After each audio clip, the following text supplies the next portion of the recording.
Hello everyone. Previous video का ये next part है। वो वीडियो किसी कारण करके हाफ ही बनी है, तो आ वाली वीडियो जी अगे कंटिन्यू करते हाँ। आप डिस्कस कर रहे थे उस वीडियो चाबियां का मोर्चा। चाबियां के मोर्चे में गल करिए तो ये श्री हरमंदर साहब नाल जुड़िया होया किस्सा है। ये की हैगा सी जदों 1921 के दौरान हरमंदर साहब के गोलक दी जड़ियाँ चाबियां सीगियां वो गवर्नमेंट कोल सीगियां, यानी कि अंग्रेजी सरकार कोल सीगियां, परंतु अकालियां ने की किया सीगा कि भी यदि जिहड़ी खजाने दी चाबियां ने वो सानू दित्तियां जान, परंतु उन्होंने ये जिहड़ा मना कर दिता सीगा। सरकार ने ये गल कही सीगी कि भी असी चाबियां नहीं दांगे, परंतु जिहड़े अकाली सीगे उन्होंने वार वार जत्थे जिहड़े वो भेजते रहे उन्होंने कोल अंग्रेज़ों कोल, अंग्रेज़ उन्होंने कैद करते रहे, परंतु लास्ट दे विच जदों उन्होंने वेख्या कि अकालियां ने हिम्मत हुणे नहीं हार रहे हैगे, तां 17 फरवरी 1922 दे विच अकालियां नूं जड़ियां चाबियां सौंप दित्तियां गईयां सी। गुरु के बाग दा मोर्चे की गल करिए तो गुरु के बाग गुरुद्वारे का प्रबंध जिहड़ा सीगा वो महंत सुंदर दास जी दे कोल सीगा, जिहड़ा कि चरित्रहीन परसन सीगा। अगस्त 1921 के विच अकालियां ने एक जत्था भेज के गुरुद्वारे का प्रबंध अपने हत्थों में ले लिया। महंत सुंदरदास ने पुलिस बुलाई, जिस ने अकालियां नूं गिरफ्तार कर लिया, परंतु अकालियां ने जत्थे भेजने जारी रखे। अंत सरकार ने की किया, 1922 के विच गुरुद्वारे दी चाबियां जड़ियां सीगियां वो अकालियां नूं दे दित्तियां सीगियां। पंजा साहब का साका जदों गुरु दे बाग का मोर्चा लगा होया सी तां इस विच हिस्सा लैण लई एक जत्थे नूं रेल गड्डी द्वारा अटक जेल विच भेजण लई लिजाया जा रहा सी। पंजा साहब दे जिहड़े अकालियां ने इस जत्थे दे अकालियां नूं लंगर छकाउण लई रेल गड्डी रोकण लई कहा, परंतु सरकार ने अजिहा करन तो मना कर दिता। तां फिर भाई प्रताप सिंह अते भाई करम सिंह गड्डी दे अगे लेट के शहीद हो गए सीगे। ठीक है जी। अगे गल करते हैं जैतो का मोर्चा। 1923 विच नाभे के महाराज सरदार रिपू दमन सिंह नूं अकालियां की सहायता करन दे जुर्म विच या जुर्म कारण गद्दी तो उतार दिता गया। अकालियां ने 1924 ईस्वी नूं सरकार के विरुद्ध 500 अकालियां का जत्था भेजा। पुलिस ने जत्थे ते गोलियां चलाइयां, जिस करके 100 तो वध अकालियां की जिहड़ी मौत हो गई तो 200 अकाली जिहड़े ने शहीद जख्मी हो गए। अंत 1925 विच सरकार ने जैतो का जिहड़ा गुरुद्वारा है अकालियां दे हवाले कर दिता। भाव कि जैतो के मोर्चे विच भी की सीगा कि नाभे दे जिहड़े सरदार रिपू दमन ने उन्होंने जिहड़ियां अकालियां दी सहायता करन दे जुर्म दे विच उन्हां नूं गद्दी तो उतार दिता गया। फिर 1924 दे विच इस दे विरुद्ध जिहड़ा है अकालियां ने जत्थे भेजे, जिहदे विच 500 जत्थे 500 लोग सीगे, यानी कि 500 अकाली सीगे। पुलिस ने उन्हां ते गोलियां चला दित्तियां। 100 तो ज़्यादा जिहड़े अकाली है वो उन्हां दी मौत हो गई तो 200 तो अकाली जिहड़े ज़्यादा ने वो जख्मी हो गए। अंत 1925 विच सरकार ने की किया, जैतो का गुरुद्वारा जिहड़ा सीगा वो अकालियां दे हवाले करता। साइमन कमीशन की है? साइमन कमीशन सरकार अंग्रेजी सरकार ने 1919 ईस्वी के सुधार एक्ट का जायजा लैण दे लई 1928 विच साइमन कमीशन भारत विच भेजिया, जिस दे 7 मैंबर अंग्रेज ही सन। इसलिए कमीशन का विरोध अकालियां झंडियां नाल कीता गया ਅਤੇ ਸਾਈਮਨ वापस जाओ ਦਾ नारा दिता गया। पुलिस ने इन्हां अंदोलन करन वाले लोगों ते लाठी चार्ज किया। सिट्टे वजों लाला लाजपत राय जी जख्मी हो गए तो उन्हां दी की होगी मौत हो गई। अगे गल करते हाँ आप क्रांतिकारी लहर की। भारत नूं अंग्रेजी राज तो आज़ाद कराउण दे लई देश विच क्रांतिकारी लहरां जिहड़ियां शुरू हो गईयां सी। 1921 विच पंजाब दे हुशियारपुर विखे बब्बर अकाली लहर जिहड़ी शुरू की गई सीगी, जिस दा संस्थापक कौन सीगा? कृष्ण सिंह सी। इस लहर का उद्देश्य स्वराज प्राप्त करना सी। 1926 दे विच भगत सिंह, राजगुरु सुखदेव, भगवंती चरण वरोहा आदि लाहौर विच नौजवान भारत सभा की स्थापना की। इस ने 1928 दे विच लाहौर विच साइमन कमीशन का बायकॉट किया। पुलिस ने क्रांतिकारियों उत्ते लाठी चार्ज किया, जिहदे ਕਾਰਨ ਲਾਲਾ ਲਾਜਪਤ ਰਾਏ ਜੀ ਦੀ ਮੌਤ ਹੋ ਗਈ। ਲਾਲਾ ਲਾਜਪਤ ਰਾਏ ਜੀ ਦੀ ਮੌਤ ਦਾ ਬਦਲਾ ਭਗਤ ਸਿੰਘ, ਸੁਖਦੇਵ ਅਤੇ ਰਾਜਗੁਰੂ ਨੇ ਪੁਲਿਸ ਅਫਸਰ ਸਾਂਡਰਸ ਦੀ ਹੱਤਿਆ ਕਰਕੇ ਕੀਤਾ, ਮਤਲਬ ਉਹਦਾ ਜਿਹੜਾ ਬਦਲਾ ਲਿਆ। 8 ਅਪ੍ਰੈਲ 1928 ਦੇ ਵਿੱਚ ਭਗਤ ਸਿੰਘ ਅਤੇ ਬਟੁਕੇਸ਼ਵਰ ਦੱਤ ਨੇ ਦਿੱਲੀ ਵਿਖੇ ਕੇਂਦਰੀ ਅਸੈਂਬਲੀ ਹਾਲ ਵਿੱਚ ਬੰਬ ਸੁੱਟੇ ਅਤੇ ਇਨਕਲਾਬ ਦੇ ਨਾਅਰੇ ਲਗਾਏ। ਇਸ ਤੋਂ ਬਾਅਦ ਪੁਲਿਸ ਅੱਗੇ ਗ੍ਰਿਫਤਾਰੀ ਦੇ ਦਿੱਤੀ। ਸਰਕਾਰ ਨੇ 23 ਮਾਰਚ 1931 ਦੇ ਵਿੱਚ ਭਗਤ ਸਿੰਘ, ਰਾਜਗੁਰੂ ਅਤੇ ਸੁਖਦੇਵ ਨੂੰ ਪੁਲਿਸ ਅਫਸਰ ਸਾਂਡਰਸ ਨੂੰ ਮਾਰਨ ਦੇ ਜ਼ੁਲਮ ਦੇ ਵਿੱਚ ਕੀ ਦੇ ਦਿੱਤੀ? ਫਾਂਸੀ ਦੇ ਦਿੱਤੀ। ਅੱਗੇ ਗੱਲ ਕਰਦੇ ਹਾਂ ਪੂਰਨ ਸਵਰਾਜ। 31 ਦਸੰਬਰ 1929 ਦੇ ਵਿੱਚ ਇੰਡੀਅਨ ਨੈਸ਼ਨਲ ਕਾਂਗਰਸ ਨੇ ਆਪਣੀ ਜਿਹੜੀ ਸਾਲਾਨਾ ਸਮਾਗਮ ਵਿੱਚ ਸਵਰਾਜ ਦਾ ਪ੍ਰਸਤਾਵ ਦਿੱਤਾ। ਇਸ ਪ੍ਰਸਤਾਵ ਨੂੰ 26 ਜਨਵਰੀ 1930 ਨੂੰ ਸਾਰੇ ਭਾਰਤ ਵਿੱਚ ਸੁਤੰਤਰਤਾ ਦਿਵਸ ਮਨਾਇਆ ਗਿਆ। ਯਾਨੀ ਕਿ 26 ਜਨਵਰੀ 1930 ਨੂੰ ਕੀ ਮਨਾਇਆ ਗਿਆ? ਸੁਤੰਤਰਤਾ ਦਿਵਸ ਮਨਾਇਆ ਗਿਆ। ਇਸੇ ਦਿਨ ਨੂੰ ਯਾਦ ਬਣਾਉਣ ਦੇ ਲਈ ਆਪਾਂ ਕੀ ਕੀਤਾ ਸੀਗਾ? 26 ਜਨਵਰੀ 1950 ਨੂੰ ਆਪਣਾ ਗਣਤੰਤਰਤਾ ਦਿਵਸ ਯਾਨੀ ਕਿ ਆਪਣਾ ਕਨਸਟੀਟਿਊਸ਼ਨ ਜਿਹੜਾ ਹੈ ਉਹ ਅਡਾਪਟ ਕੀਤਾ ਸੀਗਾ ਤੇ ਆਪਣਾ ਜਿਹੜਾ ਗਣਤੰਤਰਤਾ ਦਿਵਸ ਆਪਾਂ ਮਨਾਉਂਦੇ ਹਾਂ। ਅੱਗੇ ਗੱਲ ਕਰਦੇ ਹਾਂ ਸਿਵਲ ਨਾਫਰਮਾਨੀ ਅੰਦੋਲਨ। ਸੁਤੰਤਰਤਾ ਪ੍ਰਾਪਤ ਕਰਨ ਦੇ ਲਈ ਮਹਾਤਮਾ ਗਾਂਧੀ ਜੀ ਨੇ 1930 ਤੋਂ ਲੈ ਕੇ 1934 ਤੱਕ ਸਿਵਲ ਨਾਫਰਮਾਨੀ ਅੰਦੋਲਨ ਚਲਾਇਆ। ਇਸ ਅੰਦੋਲਨ ਨੂੰ ਸਫਲ ਬਣਾਉਣ ਦੇ ਲਈ ਨਮਕ ਸੱਤਿਆਗ੍ਰਹਿ ਸ਼ੁਰੂ ਕੀਤਾ ਗਿਆ। 12 ਮਾਰਚ 1930 ਨੂੰ ਗਾਂਧੀ ਜੀ ਨੇ ਆਪਣੇ 78 ਸਾਥੀਆਂ ਨੂੰ ਲੈ ਕੇ ਸਾਬਰਮਤੀ ਆਸ਼ਰਮ ਤੋਂ ਡਾਂਡੀ ਵੱਲ ਪੈਦਲ ਯਾਤਰਾ ਸ਼ੁਰੂ ਕੀਤੀ। 5 ਅਪ੍ਰੈਲ 1930 ਨੂੰ ਗਾਂਧੀ ਜੀ ਨੇ ਅਰਬ ਸਾਗਰ ਦੇ ਕਿਨਾਰੇ ਤੇ ਸਥਿਤ ਡਾਂਡੀ ਪਿੰਡ ਦੇ ਵਿੱਚ ਸਮੁੰਦਰ ਦੇ ਖਾਰੇ ਪਾਣੀ ਤੋਂ ਨਮਕ ਤਿਆਰ ਕਰਕੇ ਨਮਕ ਕਾਨੂੰਨ ਦੀ ਉਲੰਘਣਾ ਕੀਤੀ।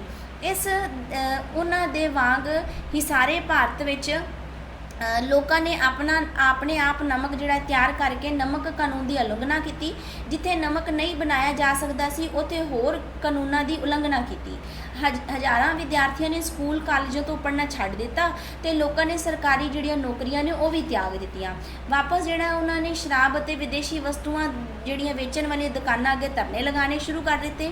ਸਰਕਾਰ ਨੇ ਇਸ ਅੰਦੋਲਨ ਨੂੰ ਖਤਮ ਕਰਨ ਦੇ ਲਈ ਇੰਡੀਅਨ ਨੈਸ਼ਨਲ ਕਾਂਗਰਸ ਨੂੰ ਗੈਰ ਕਾਨੂੰਨੀ ਜਿਹੜਾ ਐਲਾਨ ਕਰ ਦਿੱਤਾ ਅਤੇ ਕਾਂਗਰਸ ਨੇਤਾਵਾਂ ਨੂੰ ਗ੍ਰਿਫਤਾਰ ਕਰ ਲਿਆ।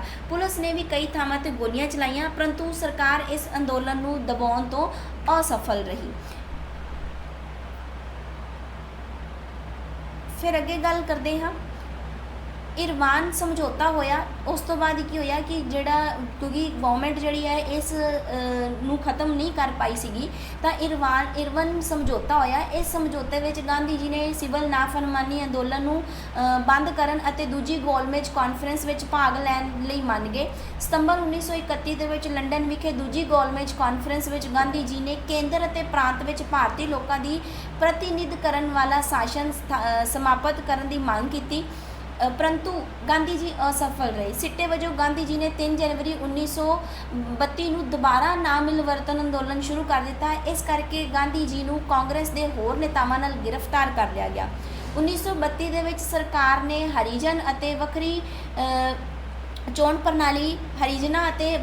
ਪ੍ਰਣਾਲੀ ਜਿਹੜੀ ਕਾਇਮ ਕਰ ਲਈ, ਜਿਸ ਦਾ ਗਾਂਧੀ ਜੀ ਨੇ ਵਿਰੋਧ ਕੀਤਾ। ਬਾਅਦ ਵਿੱਚ ਗਾਂਧੀ ਜੀ ਅਤੇ ਹਰੀਜਨ ਨੇਤਾ ਡਾਕਟਰ ਅੰਬੇਦਕਰ ਵਿਚਕਾਰ ਸਤੰਬਰ 1932 ਨੂੰ ਪੁਣੇ ਵਿੱਚ ਅਨੁਸੂਚਿਤ ਜਾਤੀਆਂ ਦੀ ਭਲਾਈ ਲਈ ਸਮਝੌਤਾ ਹੋਇਆ।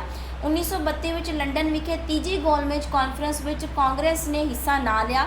1933 ਵਿੱਚ ਕਾਂਗਰਸ ਨੇ ਨਾ ਮਿਲਵਰਤਨ ਅੰਦੋਲਨ ਨੂੰ ਮੁਲਤਵੀ ਕਰ ਦਿੱਤਾ ਅਤੇ 1934 ਵਿੱਚ ਇਸ ਨੂੰ ਪੂਰੀ ਤਰ੍ਹਾਂ ਵਾਪਸ ਲੈ ਲਿਆ। ਦੂਜੇ ਵਿਸ਼ਵ ਯੁੱਧ ਅਤੇ ਕ੍ਰਿਪਸ ਕਮਿਸ਼ਨ। 1929 ਦੇ ਵਿੱਚ ਦੂਜਾ ਵਿਸ਼ਵ ਯੁੱਧ ਸ਼ੁਰੂ ਹੋਇਆ, ਜਿਸ ਵਿੱਚ ਅੰਗਰੇਜ਼ੀ ਸਰਕਾਰ ਨੇ ਭਾਰਤ ਨੂੰ ਹਿੱਸਾ ਲੈਣ ਲਈ ਘੋਸ਼ਣਾ ਕਰਤੀ। ਕਾਂਗਰਸ ਨੇਤਾਵਾਂ ਨੇ ਇਸ ਘੋਸ਼ਣਾ ਦੀ ਨਿੰਦਾ ਕੀਤੀ ਅਤੇ ਪ੍ਰਾਂਤੀਕੀ ਵਿਧਾਨ ਮੰਡਲ ਵਿੱਚ ਅਸਤੀਫੇ ਦੇ ਦਿੱਤੇ।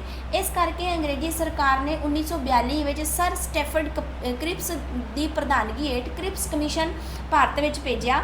ਉਹਨਾਂ ਨੇ ਕਾਂਗਰਸ ਨੇਤਾਵਾਂ ਅੱਗੇ ਕੁਝ ਸੁਝਾਅ ਰੱਖੇ ਜੋ ਕਿ ਅਸੰਤੁਸ਼ਟਿਤ ਹੋਏ, ਯਾਨੀ ਕਿ ਵੀ ਉਹਨਾਂ ਨੇ ਕੁਝ ਸੁਝਾਅ ਰੱਖੇ ਜਿਹਦੇ ਨਾਲ ਕੀ ਹੈ ਕਿ ਉਹ ਸੰਤੁਸ਼ਟ ਹੋ ਜਾਣ, ਪਰੰਤੂ ਉਹ ਸੰਤੁਸ਼ਟ ਨਹੀਂ ਹੋਏ। ਮੁਸਲਿਮ ਲੀਗ ਦੀ ਦੁਆਰਾ ਪਾਕਿਸਤਾਨ ਦੀ ਮੰਗ ਕੀਤੀ ਗਈ। 23 ਮਾਰਚ 40 ਈਸਵੀ ਨੂੰ ਮੁਸਲਮਾਨ ਲੀਗ ਨੇ ਲਾਹੌਰ ਵਿੱਚ ਆਪਣੇ ਇਜਲਾਸ ਵਿੱਚ ਹਿੰਦੂ ਅਤੇ ਮੁਸਲਮਾਨ ਦੋ ਅਲੱਗ-ਅਲੱਗ ਕੌਮਾਂ ਹੋਣ ਦੇ ਆਧਾਰ 'ਤੇ ਸੁਤੰਤਰ ਪਾਕਿਸਤਾਨ ਦੀ ਕੀ ਕੀਤੀ ਮੰਗ ਕੀਤੀ। ਅੰਗਰੇਜ਼ੀ ਰਾਜ ਨੇ ਵੀ ਮੁਸਲਮਾਨ ਲੀਗ ਨੂੰ ਇਸ ਸੰਬੰਧੀ ਸਹਿਯੋਗ ਦਿੱਤਾ ਕਿਉਂਕਿ ਉਹ ਰਾਸ਼ਟਰ ਅੰਦੋਲਨ ਨੂੰ ਕੀ ਕਰਨਾ ਚਾਹੁੰਦੇ ਸੀਗੇ, ਕਮਜ਼ੋਰ ਕਰਨਾ ਚਾਹੁੰਦੇ ਸੀ। ਪੇਪਰ 'ਚ ਤੁਹਾਨੂੰ ਕੁਐਸਚਨ ਪੁੱਛਿਆ ਜਾਏਗਾ ਮੁਸਲਿਮ ਲੀਗ ਜਿਹੜੀ ਹੈ ਉਹਨਾਂ ਨੇ ਕਦੋਂ ਪਾਕਿਸਤਾਨ ਦੀ ਮੰਗ ਕੀਤੀ ਸੀਗੀ, ਤਾਂ 23 ਮਾਰਚ 1940 ਦੇ ਵਿੱਚ ਉਹਨਾਂ ਨੇ ਇਸ ਤਰ੍ਹਾਂ ਕੀਤਾ ਸੀਗਾ। ਫਿਰ ਸ਼ੁਰੂ ਹੋਇਆ ਭਾਰਤ ਛੱਡੋ ਅੰਦੋਲਨ। ਦੂਜੇ ਵਿਸ਼ਵ ਯੁੱਧ ਪਿੱਛੋਂ 8 ਅਗਸਤ 1942 ਨੂੰ ਭਾਰਤ ਵਿੱਚ ਕੀ ਸ਼ੁਰੂ ਹੋਇਆ, ਗਾਂਧੀ ਜੀ ਨੇ ਭਾਰਤ ਛੱਡੋ ਅੰਦੋਲਨ ਸ਼ੁਰੂ ਕਰਤਾ। 9 ਅਗਸਤ 1942 ਨੂੰ ਗਾਂਧੀ ਜੀ ਅਤੇ ਕਾਂਗਰਸ ਦੇ ਹੋਰ ਨੇਤਾਵਾਂ ਨੂੰ ਗ੍ਰਿਫਤਾਰ ਕਰ ਲਿਆ ਗਿਆ। ਇਹ ਖਬਰ ਸੁਣ ਕੇ ਗੁੱਸੇ ਵਿੱਚ ਆ ਕੇ ਲੋਕਾਂ ਨੇ ਥਾਂ-ਥਾਂ 'ਤੇ ਪੁਲਿਸ ਥਾਣਿਆਂ ਅਤੇ ਸਰਕਾਰੀ ਭਵਨਾਂ ਆਦਿਆਂ ਨੂੰ ਨੁਕਸਾਨ ਪਹੁੰਚਾਇਆ, ਪਰੰਤੂ ਅੰਗਰੇਜ਼ੀ ਸਰਕਾਰ ਨੇ ਅੰਦੋਲਨਕਾਰੀਆਂ ਨੂੰ ਦਬਾਉਣ ਵਿੱਚ ਸਫਲ ਜਿਹੜੇ ਨੇ ਉਹ ਨਾ ਹੋਏ। ਅੱਗੇ ਗੱਲ ਕਰਦੇ ਹਾਂ ਆਜ਼ਾਦ ਹਿੰਦ ਫੌਜ। ਸੁਭਾਸ਼ ਚੰਦਰ ਬੋਸ ਰਾਸ਼ਟਰੀ ਅੰਦੋਲਨ ਦੇ ਇੱਕ ਹੋਰ ਪ੍ਰਸਿੱਧ ਨੇਤਾ ਸੀਗੇ। ਉਹਨਾਂ ਨੇ 1939 ਦੇ ਵਿੱਚ ਮਹਾਤਮਾ ਗਾਂਧੀ ਜੀ ਨਾਲ ਵਿਚਾਰਾਂ ਦਾ ਮਤਭੇਦ ਹੋ ਜਾਣ ਕਰਕੇ ਉਹਨਾਂ ਨੇ ਕਾਂਗਰਸ ਛੱਡ ਦਿੱਤੀ। ਮਾਰਚ 1941 ਨੂੰ ਸੁਭਾਸ਼ ਚੰਦਰ ਬੋਸ ਜੀ ਭਾਰਤ 'ਚੋਂ ਬਾਹਰ ਚਲੇ ਗਏ। 1943 ਦੇ ਵਿੱਚ ਉਹ ਟੋਕੀਓ ਵਿੱਚ ਪਹੁੰਚ ਗਏ। ਉਸਨੇ ਉਹਨਾਂ ਭਾਰਤ ਨੂੰ ਅੰਗਰੇਜ਼ਾਂ ਕੋਲੋਂ ਆਜ਼ਾਦ ਕਰਾਉਣ ਦੇ ਲਈ ਇੱਕ ਆਜ਼ਾਦ ਹਿੰਦ ਫੌਜ ਦੀ ਸਥਾਪਨਾ ਕੀਤੀ। ਇਸ ਵਿੱਚ ਦੂਜੇ ਵਿਸ਼ਵ ਯੁੱਧ ਵਿੱਚ ਜਾਪਾਨ ਦੁਆਰਾ ਕੈਦ ਕੀਤੇ ਗਏ ਭਾਰਤੀ ਸੈਨਿਕ ਸ਼ਾਮਲ ਸੀਗੇ। ਸੁਭਾਸ਼ ਚੰਦਰ ਬੋਸ ਨੇ ਦਿੱਲੀ ਚੱਲੋ, ਤੁਸੀਂ ਮੈਨੂੰ ਖੂਨ ਦਿਓ ਅਤੇ ਮੈਂ ਤੁਹਾਨੂੰ ਆਜ਼ਾਦੀ ਦੇਵਾਂਗਾ ਅਤੇ ਜੈ ਹਿੰਦ ਆਦਿ ਦੇ ਨਾਅਰੇ ਲਗਾਏ, ਪਰੰਤੂ 1943 ਵਿੱਚ ਦੂਜੇ ਵਿਸ਼ਵ ਯੁੱਧ ਜਾਪਾਨ ਦੀ ਕੀ ਹੋਈ, ਹਾਰ ਹੋ ਗਈ। ਇਸ ਕਰਕੇ ਆਜ਼ਾਦ ਹਿੰਦ ਫੌਜ ਭਾਰਤ ਨੂੰ ਆਜ਼ਾਦ ਕਰਾਉਣ ਵਿੱਚ ਅਸਫਲ ਰਹੀ। ਇਸ ਦੇ ਨੇਤਾ ਸੁਭਾਸ਼ ਚੰਦਰ ਬੋਸ ਜੀ 1945 ਵਿੱਚ ਇੱਕ ਹਵਾਈ ਜਹਾਜ਼ ਦੁਰਘਟਨਾ ਵਿੱਚ ਉਹਨਾਂ ਦੀ ਮੌਤ ਹੋ ਗਈ। ਅੰਗਰੇਜ਼ਾਂ ਨੇ ਆਜ਼ਾਦ ਹਿੰਦ ਫੌਜ ਦੇ ਸੈਨਿਕਾਂ ਨੂੰ ਕੈਦ ਕਰ ਲਿਆ। ਇਸ ਕਰਕੇ ਭਾਰਤੀ ਲੋਕਾਂ ਨੇ ਸਾਰੇ ਦੇਸ਼ ਵਿੱਚ ਹੜਤਾਲਾਂ ਕੀਤੀਆਂ ਅਤੇ ਜਲਸੇ ਕੀਤੇ। ਅੰਤ ਅੰਗਰੇਜ਼ਾਂ ਨੇ ਆਜ਼ਾਦ ਹਿੰਦ ਫੌਜ ਦੇ ਸਾਰੇ ਸੈਨਿਕਾਂ ਨੂੰ ਕੀ ਕਰਤਾ, ਛੱਡ ਦਿੱਤਾ। ਅੱਗੇ ਗੱਲ ਕਰਦੇ ਹਾਂ ਕੈਬਨਿਟ ਮਿਸ਼ਨ। ਕੈਬਨਿਟ ਮਿਸ਼ਨ ਕੀ ਹੈ? ਮਾਰਚ 1946 ਦੇ ਵਿੱਚ ਅੰਗਰੇਜ਼ ਸਰਕਾਰ ਨੇ 3 ਮੈਂਬਰਾਂ ਦੀ ਕਮੇਟੀ ਜਿਹੜੀ ਹੈ ਕੈਬਨਿਟ ਮਿਸ਼ਨ ਭਾਰਤ 'ਚ ਭੇਜੀ। ਇਸ ਦਾ ਜਿਹੜਾ ਪ੍ਰਧਾਨ ਸੀਗਾ ਲਾਰਡ ਪੈਥਿਕ ਲਾਰੈਂਸ ਸੀ। ਇਸ ਮਿਸ਼ਨ ਨੇ ਭਾਰਤ ਨੂੰ ਜਿਹੜੀ ਦਿੱਤੀ ਜਾਣ ਵਾਲੀ ਰਾਜਨੀਤਿਕ ਸ਼ਕਤੀ ਦੀਆਂ ਧਾਰਨਾਵਾਂ ਬਾਰੇ ਭਾਰਤੀ ਨੇਤਾਵਾਂ ਵਿੱਚ ਵਿਚਾਰ ਵਟਾਂਦਰਾ ਕੀਤਾ ਗਿਆ। ਇਸ ਦੇ ਵਿੱਚ ਕੀ ਕੀਤਾ ਗਿਆ ਸੀਗਾ, ਭਾਰਤ ਦੇ ਲਈ ਸੰਵਿਧਾਨ ਤਿਆਰ ਕੀਤਾ ਗਿਆ ਸੀਗਾ ਤੇ ਉਹਦੇ ਲਈ ਜਿਹੜੀ ਇੱਕ ਸਭਾ ਵੀ ਸਥਾਪਿਤ ਕੀਤੀ ਗਈ ਸੀਗੀ ਤੇ ਇੱਕ ਅੰਤਰਿਮ ਸਰਕਾਰ ਦੀ ਸਥਾਪਨਾ ਕੀਤੀ ਗਈ, ਯਾਨੀ ਕਿ ਇੱਕ ਇੰਟਰਮ ਗਵਰਨਮੈਂਟ ਬਣਾਈ ਗਈ। ਇਸ ਦੇ ਸੁਝਾਅ ਅਨੁਸਾਰ 1946 ਵਿੱਚ ਕਾਂਗਰਸ ਨੇਤਾਵਾਂ ਨੇ ਜਵਾਹਰ ਲਾਲ ਨਹਿਰੂ ਦੀ ਪ੍ਰਧਾਨਗੀ ਹੇਠ ਅੰਤਰਿਮ ਕੈਬਨਿਟ ਦੀ ਸਥਾਪਨਾ ਕੀਤੀ ਤੇ 15 ਅਕਤੂਬਰ 1946 ਨੂੰ ਮੁਸਲਿਮ ਲੀਗ ਵੀ ਅੰਤਰਿਮ ਸਰਕਾਰ ਵਿੱਚ ਸ਼ਾਮਲ ਜਿਹੜੀ ਹੈ ਹੋ ਗਈ। ਪੇਪਰ 'ਚ ਕੁਐਸਚਨ ਪੁੱਛਿਆ ਜਾਏਗਾ ਕਿ ਮੁਸਲਿਮ ਲੀਗ ਅੰਤਰਿਮ ਸਰਕਾਰ ਵਿੱਚ ਕਦੋਂ ਸ਼ਾਮਲ ਹੋਈ, ਤਾਂ 15 ਅਕਤੂਬਰ 1946 ਦੇ ਵਿੱਚ ਹੋਈ। ਅੱਗੇ ਗੱਲ ਕਰਦੇ ਹਾਂ ਭਾਰਤੀ ਸੁਤੰਤਰਤਾ ਐਕਟ 1947 ਯਾਨੀ ਕਿ ਭਾਰਤ ਦੀ ਵੰਡ ਦੀ ਗੱਲ ਕਰਦੇ ਹਾਂ। 20 ਜਨਵਰੀ 1947 ਨੂੰ ਇੰਗਲੈਂਡ ਦੇ ਪ੍ਰਧਾਨ ਮੰਤਰੀ ਲਾਰਡ ਐਟਲੀ ਨੇ ਐਲਾਨ ਕੀਤਾ ਕਿ 30 ਜੂਨ 1948 ਨੂੰ ਅੰਗਰੇਜ਼ ਸਰਕਾਰ ਭਾਰਤ ਨੂੰ ਆਜ਼ਾਦ ਕਰ ਦੇਵੇਗੀ ਤੇ 3 ਮਾਰਚ 1947 ਨੂੰ ਲਾਰਡ ਮਾਊਂਟਬੈਟਨ ਨੇ ਭਾਰਤ ਨੂੰ ਆਜ਼ਾਦ ਕਰਾਉਣ ਲਈ ਕਾਂਗਰਸ ਦੇ ਨੇਤਾਵਾਂ ਨਾਲ ਵਿਚਾਰ ਵਟਾਂਦਰਾ ਕੀਤਾ। ਉਸ ਨੇ ਕਿਹਾ ਕਿ ਭਾਰਤ ਦੇ 2 ਹਿੱਸੇ ਭਾਰਤ ਅਤੇ ਪਾਕਿਸਤਾਨ ਬਣਾ ਦਿੱਤੇ ਜਾਣਗੇ। ਕਾਂਗਰਸ ਨੇਤਾਵਾਂ ਨੇ ਇਸ ਵੰਡ ਨੂੰ ਸਵੀਕਾਰ ਕਰ ਲਿਆ। 18 ਜੁਲਾਈ 1947 ਈਸਵੀ ਨੂੰ ਬ੍ਰਿਟਿਸ਼ ਸੰਸਦ ਨੇ ਭਾਰਤੀ ਸੁਤੰਤਰਤਾ ਐਕਟ ਪਾਸ ਕਰਤਾ। ਸਿੱਟੇ ਵਜੋਂ 15 ਅਗਸਤ 1947 ਨੂੰ ਭਾਰਤ ਵਿੱਚੋਂ ਅੰਗਰੇਜ਼ੀ ਰਾਜ ਖਤਮ ਹੋ ਗਿਆ ਅਤੇ ਭਾਰਤ ਆਜ਼ਾਦ ਹੋ ਗਿਆ, ਪਰੰਤੂ ਇਸ ਦੇਸ਼ ਦੇ 2 ਹਿੱਸੇ ਹੋ ਗਏ। ਇੱਕ ਦਾ ਨਾਂ ਭਾਰਤ ਦੇਸ਼ ਤੇ ਦੂਸਰੇ ਦਾ ਨਾਂ ਪਾਕਿਸਤਾਨ ਦੇਸ਼ ਰੱਖਿਆ ਗਿਆ। ਇੱਥੇ ਆਪਣਾ ਚੈਪਟਰ ਜਿਹੜਾ ਹੈ ਉਹ ਖਤਮ ਹੁੰਦਾ ਹੈ। ਕੁਝ ਇੰਪੋਰਟੈਂਟ ਤੇ ਯਾਦ ਕਰਨ ਵਾਲੀਆਂ ਗੱਲਾਂ ਜਿਹੜੀਆਂ ਨਾਲ ਦਿੱਤੀਆਂ ਹੋਈਆਂ ਨੇ, ਇਹਨਾਂ ਨੂੰ ਤੁਸੀਂ ਅੱਛੇ ਤਰੀਕੇ ਨਾਲ ਪੜ੍ਹਨਾ ਹੈ। ਇਹਦੇ ਵਿੱਚ ਹਰ ਇੱਕ ਈਅਰ ਨੂੰ ਅੱਛੇ ਤਰੀਕੇ ਨਾਲ ਰਿਪਰੈਜ਼ੈਂਟ ਕੀਤਾ ਗਿਆ ਹੈ ਤਾਂ ਕਿ ਤੁਸੀਂ ਇਹਨਾਂ ਨੂੰ ਯਾਦ ਰੱਖ ਸਕੋ। ਇਹ ਵਾਲਾ ਜਿਹੜਾ ਟੌਪਿਕ ਹੈ ਉਹ 8th ਕਲਾਸ ਦੀ ਬੁੱਕ ਦਾ ਹੈ, ਕਿਉਂਕਿ ਤੁਹਾਡੇ ਵਿੱਚੋਂ ਕੁਝ ਸਟੂਡੈਂਟ ਮੈਨੂੰ ਇਹ ਵੀ ਕਮੈਂਟ ਕਰਕੇ ਕਹਿਣਗੇ ਕਿ ਮੈਡਮ ਇਹ ਬਹੁਤ ਜ਼ਿਆਦਾ ਡੈਪਥ 'ਚ ਹੈ, ਇੰਨਾ ਡੈਪਥ ਆਉਣਾ ਨਹੀਂ ਹੈਗਾ, ਤਾਂ ਇਸ ਕਰਕੇ ਮੈਂ ਤੁਹਾਨੂੰ ਦੱਸ ਦੇਵਾਂ ਇਹ 8th ਕਲਾਸ ਦੀ ਬੁੱਕ ਦਾ ਚੈਪਟਰ ਹੈ ਤੇ ਆਪਾਂ ਨੂੰ ਉਹਨਾਂ ਨੇ ਮੈਂਸ਼ਨ ਕੀਤਾ ਹੈ ਕਿ ਉਹ 10th ਲੈਵਲ ਤੱਕ ਦਾ ਜਿਹੜਾ ਪੇਪਰ ਹੈ ਉਹ ਪਾਣਗੇ। ਤਾਂ 8th ਦੀ ਬੁੱਕ ਬੁੱਕ ਦੇ ਵਿੱਚ ਇਹ ਸਾਰਾ ਕੁਝ ਦਿੱਤਾ ਹੋਇਆ ਹੈ, ਤਾਂ ਇਸ ਕਰਕੇ ਇਹ ਜਿਹੜਾ ਤੁਹਾਡੇ ਲਈ ਕਾਫੀ ਜ਼ਿਆਦਾ ਇੰਪੋਰਟੈਂਟ ਬਣ ਜਾਂਦਾ ਹੈ। ਤਾਂ ਅੱਗੋਂ ਸ਼ੁਰੂ ਕਰਦੇ ਹਾਂ ਆਪਣੇ MCQ। ਪਰੰਤੂ MCQ ਸ਼ੁਰੂ ਕਰਨ ਤੋਂ ਪਹਿਲਾਂ ਮੈਂ ਫਿਰ ਦੁਬਾਰਾ ਰਿਕੁਐਸਟ ਕਰਦੀ ਹਾਂ ਕਿ ਅਗਰ ਤੁਹਾਨੂੰ ਵੀਡੀਓ ਪਸੰਦ ਆਏ, ਫ੍ਰੀ ਆਫ ਕੋਸਟ ਵਾਲਾ ਕੰਟੈਂਟ ਤੁਹਾਨੂੰ ਪਸੰਦ ਆ ਰਿਹਾ ਹੈ, ਕਿਉਂਕਿ ਸੇਮ ਕੰਟੈਂਟ ਤੁਹਾਨੂੰ ਜਿਹੜਾ ਹੈ ਪੇਡ ਦੇ ਵਿੱਚ ਅਵੇਲੇਬਲ ਹੋਏਗਾ, ਤੇ ਇਹ ਵੀ ਗੱਲ ਹੈ ਪੇਡ ਵਿੱਚ ਤੁਹਾਨੂੰ MCQs ਨਹੀਂ ਜਲਦੀ ਨਾਲ ਮਿਲਣਗੇ। ਤਾਂ ਮੈਂ ਹਰ ਇੱਕ ਟੌਪਿਕ ਦੇ ਲਗਭਗ 20 ਕੁਐਸਚਨਸ ਜਿਹੜੇ ਆ ਤੁਹਾਨੂੰ ਪ੍ਰੋਵਾਈਡ ਕਰਵਾ ਰਹੀ ਹਾਂ। ਇਸ ਤੋਂ ਇਲਾਵਾ ਜਦੋਂ ਹੀ ਮੇਰਾ ਸਿਲੇਬਸ ਇੱਧਰੋਂ ਕੰਪਲੀਟ ਹੋ ਜਾਏਗਾ ਤਾਂ ਮੈਂ ਕਾਫੀ ਜ਼ਿਆਦਾ MCQs ਤੁਹਾਨੂੰ ਹੋਰ ਜਿਹੜੇ ਹੈ ਕਰਵਾ ਦੂੰਗੀ, ਤਾਂ ਕਿ ਤੁਹਾਡੇ ਪੇਪਰ ਦੀ ਜਿਹੜੀ ਤਿਆਰੀ ਹੈ ਉਹ ਬੜੀ ਵਧੀਆ ਹੋ ਸਕੇ।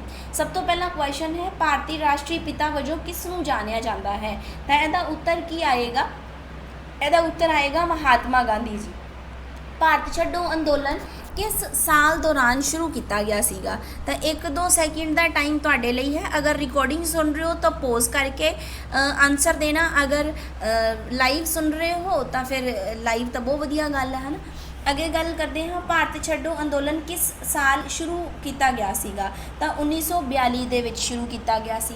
ਇੰਡੀਅਨ ਨੈਸ਼ਨਲ ਕਾਂਗਰਸ ਦਾ ਪਹਿਲਾ ਪ੍ਰਧਾਨ ਕੌਣ ਸੀਗਾ? ਤਾਂ ਇਹਦੇ ਵਿੱਚ ਕੌਣ ਆਏਗਾ? A.O. ਹਿਊਮ ਸੀਗੇ ਇੰਡੀਅਨ ਨੈਸ਼ਨਲ ਕਾਂਗਰਸ ਦੇ ਸਭ ਤੋਂ ਪਹਿਲੇ ਪ੍ਰਧਾਨ।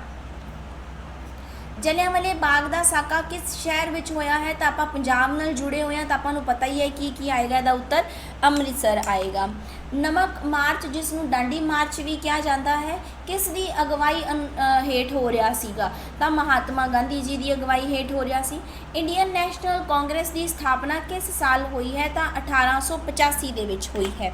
ਭਾਰਤ ਦਾ ਨਾਈਟਿੰਗੇਲ ਕਿਸ ਨੂੰ ਕਿਹਾ ਜਾਂਦਾ ਹੈ? ਤਾਂ ਸਰੋਜਨੀ ਨਾਇਡੂ ਨੂੰ ਜਿਹੜਾ ਭਾਰਤ ਦਾ ਨਾਈਟਿੰਗੇਲ ਕਿਹਾ ਜਾਂਦਾ ਹੈ। ਭਾਰਤ ਦੀ ਵੰਡ ਦੇ ਨਤੀਜੇ ਵਜੋਂ ਕਿਹੜਾ ਦੇਸ਼ ਬਣਿਆ ਸੀਗਾ? ਭਾਰਤ ਤੇ ਪਾਕਿਸਤਾਨ ਬਣੇ ਸੀਗੇ। ਅੱਗੇ ਗੱਲ ਕਰਦੇ ਹਾਂ, ਆਜ਼ਾਦ ਭਾਰਤ ਦਾ ਪਹਿਲਾ ਪ੍ਰਧਾਨ ਮੰਤਰੀ ਕੌਣ ਸੀਗਾ? ਤਾਂ ਪੰਡਿਤ ਜਵਾਹਰ ਲਾਲ ਨਹਿਰੂ ਸੀਗੇ। ਅੱਗੇ ਗੱਲ ਕਰਦੇ ਹਾਂ, ਇੰਡੀਅਨ ਨੈਸ਼ਨਲ ਆਰਮੀ ਦੀ ਸਥਾਪਨਾ ਜਿਹੜੀ ਹੈ ਕਦੋਂ ਕੀਤੀ ਗਈ ਸੀਗੀ? ਤਾਂ ਇੰਡੀਅਨ ਨੈਸ਼ਨਲ ਆਰਮੀ ਦੀ ਸਥਾਪਨਾ ਜਿਹੜੀ ਹੈ ਸੁਭਾਸ਼ ਚੰਦਰ ਬੋਸ ਜੀ ਦੁਆਰਾ ਕੀਤੀ ਗਈ ਸੀਗੀ। ਠੀਕ ਹੈ ਜੀ, ਇਹਦੇ ਆਨਸਰ ਜਿਹੜੇ ਆ ਨਾਲ ਦਿੱਤੇ ਹੋਏ ਨੇ। 10 ਕੁਐਸਚਨ ਮੈਂ ਤੁਹਾਨੂੰ ਇਸ ਵੀਡੀਓ ਵਿੱਚ ਕਰਵਾਤੇ। 10 ਕੁਐਸਚਨ ਤੁਹਾਡੇ ਲਈ ਨੇ, ਉੱਪਰ ਦਿੱਤੇ ਹੋਏ ਟੌਪਿਕ ਦੇ ਵਿੱਚੋਂ ਹੀ ਕੁਐਸਚਨਸ ਨੇ, ਤਾਂ ਇਹਨਾਂ ਕੁਐਸਚਨਸ ਨੂੰ ਅੱਛੇ ਤਰੀਕੇ ਨਾਲ ਕਰ ਲੈਣਾ। ਇਹਦੇ ਨਾਲ ਹੀ ਤੁਹਾਡਾ ਜਿਹੜਾ ਟੌਪਿਕ ਹੈ, 3rd ਟੌਪਿਕ ਜਿਹੜਾ ਕਿ ਤੁਹਾਡੀ ਸਿਲੇਬਸ ਦੇ ਅਕੋਰਡਿੰਗ ਹੈ ਉਹ ਪੂਰਾ ਹੋ ਚੁੱਕਿਆ ਹੈ। ਤਾਂ ਉਮੀਦ ਕਰਦੀ ਹਾਂ ਇਹ ਵੀਡੀਓ ਤੁਹਾਨੂੰ ਪਸੰਦ ਆਏਗੀ। ਪਸੰਦ ਆਏ ਲਾਈਕ ਸ਼ੇਅਰ ਸਬਸਕ੍ਰਾਈਬ ਜ਼ਰੂਰ ਕਰਿਓ, ਤਾਂ ਕਿ ਮੈਨੂੰ ਵੀ ਮੋਟੀਵੇਸ਼ਨ ਮਿਲੇ, ਮੈਂ ਤੁਹਾਨੂੰ ਪੂਰਾ ਦਾ ਪੂਰਾ ਸਿਲੇਬਸ ਜਿਹੜਾ ਹੈ ਐਸੇ ਹੀ એનર્ਜੀ ਦੇ ਨਾਲ ਕਰਵਾ ਸਕਾਂ। ਤਾਂ ਮਿਲਦੇ ਹਾਂ ਨੈਕਸਟ ਵੀਡੀਓ ਦੇ ਨਾਲ। Thank you.